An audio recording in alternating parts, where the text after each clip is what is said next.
India की सबसे बड़ी इंश्योरेंस प्रोवाइडर जो कंपनी है वो है एलआईसी, ठीक है। और ये कंपनी बहुत बड़ी कंपनी है, 5,16,000 करोड़ की इसका मार्केट कैपिटल है। करेंट प्राइस इसका 816 रुपये के आसपास चल रहा है। इसका जो 52 वीक्स हाई है कुछ 1222 रुपये की है और 808 रुपये इसका 52 वीक लो है। इसका भी करंट का जो पी है वो 12.4 पे चल रहा है।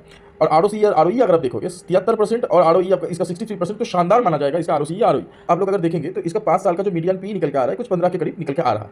अब 15 अभी के फिलहाल के डेट में ये 12 के पी पे चल रहा है। तो वैल्यूएशन के मामले पे तो ये फेयर वैल्यूएशन है। प्रोमोटर के पास 96.5% की माल है। अब प्रोमोटर कौन है? इधर प्रोमोटर है आपका गवर्नमेंट, तो 96.5% माल तो गवर्नमेंट के पास ही है। एफआईआई इसके पास कुछ 0.16% की माल है और डीआई इसके पास कुछ 1.16% की माल है और पब्लिक के पास करीबन 2% 2.25% की माल है। अब चीज है, आप दोनों तरीके से आप अगर देखोगे कि ये जितनी बड़ी कंपनी है और इंश्योरेंस कंपनी है जो 3% 4% मार्जिन पे काम करता है, आप उसके लिए बहुत ज्यादा ग्रोथ तो नहीं बाकी है। वो चलेगा 10%, 5%, 15% की सेल्स ग्रोथ आएगी सालाना, ठीक है, तो कंपनी चलती रहेगी। लेकिन अगर 200 का 400 हो गया, 400 का 800 हो गया, 800 का 1600 हो गया, ऐसा तो नहीं होने वाला, ठीक है। और अगर आप ट्रेडिंग पर्पस से भी देखेंगे, अगर किसी कंपनी का 96-97% माल अगर प्रोमोटर के पास ही है, इधर जो गवर्नमेंट के पास ही है, तो फ्लोटिंग जो शेयर है वो भी मार्केट में बहुत ज्यादा नहीं है। तो खरीदारी बिकवाली में जो प्रेशर आता है या फिर जो मोमेंटम आता है वो भी इस शेयर में होने वाला नहीं है। चलिए, लॉन्ग टर्म इन्वेस्ट के लिए अगर देखेंगे एलआईसी को, तो उसको अभी इधर पैसा वो लगा सकता है अगर उसका फाइनेंशियल एडवाइजर के साथ बात करके एलआईसी में अभी वो इन्वेस्ट कर सकता है, ठीक है। एलआईसी लॉस आपको नहीं कराएगा अगर आपको आप लॉन्ग टर्म में जाते हो। आप अगर 10 साल 5 साल के लिए जैसे एफडी करते हो वैसे अगर इन्वेस्ट करोगे एलआईसी में, तो एलआईसी आपको लॉस तो नहीं करवाएगा। लेकिन एफडी में जितना आपको रिटर्न मिल जाता है उससे ज्यादा रिटर्न आपको एलआईसी दे देगा। लेकिन बहुत ज्यादा एक्सपेक्टेशन